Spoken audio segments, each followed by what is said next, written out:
Now there's three types of newts in the UK. There's smooth newts, palmate newts and great crested newts, and they're all protected, as is every British animal, but the great crested newt has some extra protection because of falling populations. If someone comes along and decides they want to build on a piece of land that has water in it, we come along and check for newts and move them to a new safe location before building's begun. We'll then monitor the newt populations in their new location for multiple years afterwards. Now unfortunately I don't have footage of me checking on their populations afterwards, as when I decided to film the video it was a little bit after newt season, which is kind of between March and June, but I'll explain how that works. Basically what we do is we get these empty plastic bottles and we put a stick straight through them. We then put them in regular intervals around the body of water. Then what happens is overnight when newts come out of the water, they'll find these plastic bottles and think they're a cave, and they'll use the entrance of the bottle to crawl inside. We then come along before it gets too hot, identify and release the newts.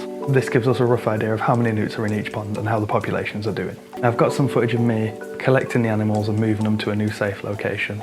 Now when we do this, understandably it's not just newts that we find.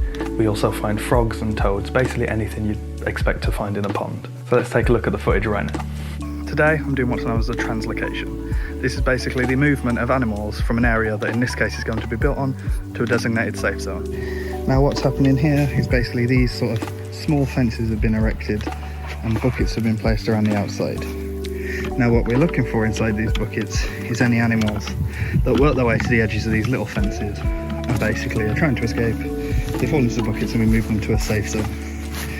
So imagine a big noughts and crosses grid. This is basically what this is. There's buckets around each section and we're trying to get all the animals out, get them to a safe place as they're planning on building on this site very soon.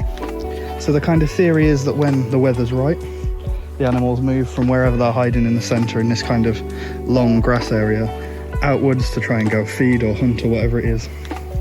And they fall into these buckets and then we collect them, move them to the safe zone. Newt. Yes. Cool little guy. Must be so scared. But it's okay. We're going to move him. Let's get him in the bucket. And carry on. Look at the size of that frog. Oh, let's get him out. Huge. So now it's time to release the animals. What I've done with the newts is every newt, I've taken them out and I've put them somewhere individual, somewhere that's a bit safer. Maybe next to a pile of logs, next to a tree, somewhere that they're less likely to get seen. The frogs, on the other hand, I'll just release into some long grass because they have that kind of capability to move a lot quicker. Yeah, like I say, I've released the newts, but let's get rid of these frogs and toads.